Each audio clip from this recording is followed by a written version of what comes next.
As we've been breaking down heel turns all day, actually last night too. Bad Lion 12K wants to know. He's curious what Jeff thinks was the biggest heel turn ever in TNA. So when you think about your own promotion, we know the biggest turn in WCW history was Hulk Hogan. We know one of the biggest, if not the biggest turn in WWE is going to be John Cena.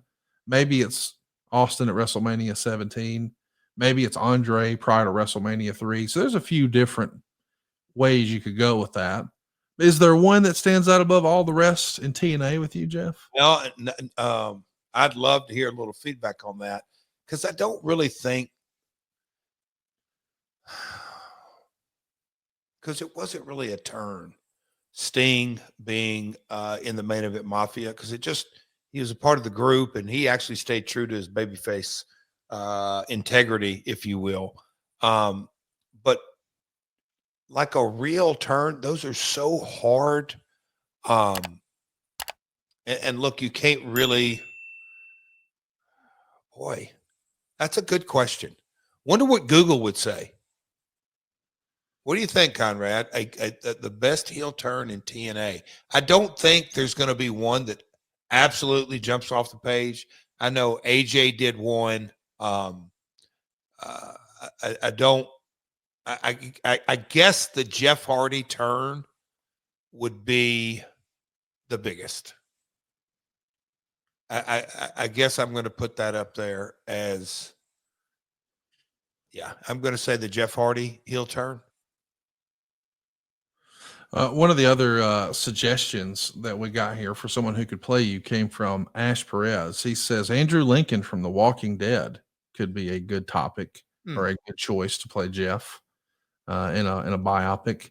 Has anybody ever reached out to you about, your history, like just in terms of your story and whether or not that? Because I even pitched that, all due respect to Dwayne Johnson, young Jeff Jarrett versus young Rock.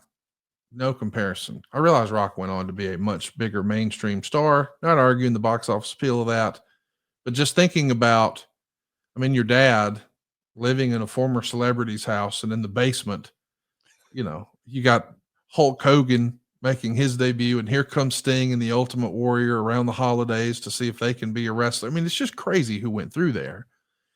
And you're a little kid when all that's happening. So I feel like there's got to be some interest somewhere. Has there ever been a serious conversation about that?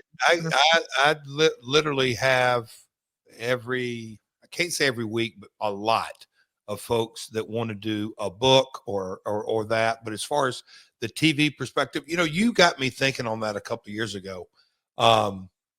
If you really Hollywood it up, there is kind of the thing that me and Dutch did in Smithsonian, and there is the India experience, and walking out on Vince, holding up Vince, getting fired on national TV, Health South, Richard Scrushy, Dixie Carter. Sad stuff too, just human stuff. What happened with your high school sweetheart, the love of your life at the time, the mother of your children. And there's just so much. And, then your battle with addiction and the happy ending, and you're in the Hall of Fame, and you could run credits right there. So I see it. Maybe I will pitch that. Hey, our buddy Pondwater Dave, while he was delivering the good news, he shared with us what AI was saying might be the top 3 heel turns in TNA history. And AI suggests Christian Cage heel turn on Sting, James Storm heel turn on Magnus, and Eric Young turn on AJ Styles. None of those. Listen, I remember 2 of those. I don't remember the third one, but I had some gaps in my fandom. I do think now what maybe has been exposed is these big, major, significant turns, they just don't happen all that often, Jeff. Well, and so this is another almost Dutchism, that he had some big ones through the years. And when you and look, a lot of them involved some of the same players, and Apollo, and we'll go back to some different folks that were the regular cast of characters. But one of the things that that I kind of it resonated with is the ability to book false turns where you led the people down that road that, oh man, they're turning on each other. They're turning on each other. They're turning each other. And then when the whole world expects it to happen and it doesn't, you have that feel good moment, especially that it works in the babyface realm. But man, Conrad, just as you're kind of saying that is, it shines the highlight in just how difficult it is. Yes. To really do one that's meaningful, that we're sitting here talking about it. And, you know, back in the day when Marty and Sean and the set of circumstances, look, I think it goes without saying that they wanted to make, you know, Sean off to the races, but it's not like they wanted to discard Marty. They wanted him to be, you know, have that single babyface run. They wanted to do singles. That's why that, you know, where I'm looking at that James Storm one. That you know, just because you don't want to, like I said earlier, you want to freshen up the entire roster, but it's so difficult at times because you're sacrificing some folks.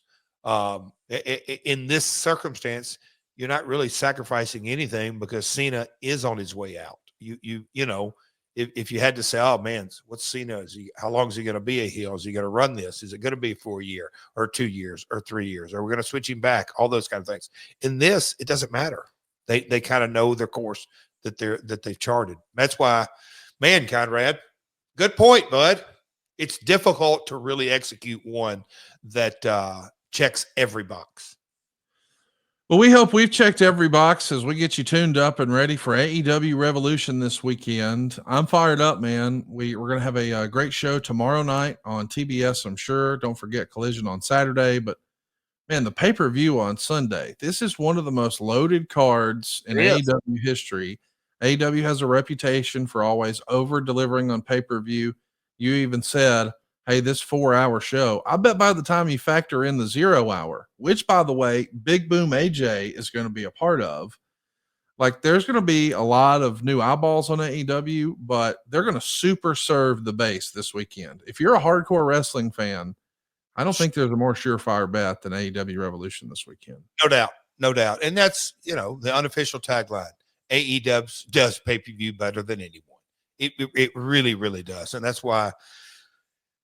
All right, Conrad, what do you think? I'm not going to ask you what do you think's going on last. What do you think will open the show? And you can't say the cage match. I got that one. What do you think? Yeah, I mean, I probably would have said the cage match, but I think, you know, given everything that we've seen, I could actually go with, let's start with Moxley and Cope. Okay. All right. I mean, I can't, I mean, it's hard for me to imagine Kenny Omega not being considered for that last spot with Takeshita, but knowing the spectacles that they're no doubt going to do in that cage, I could see that going last. Yeah.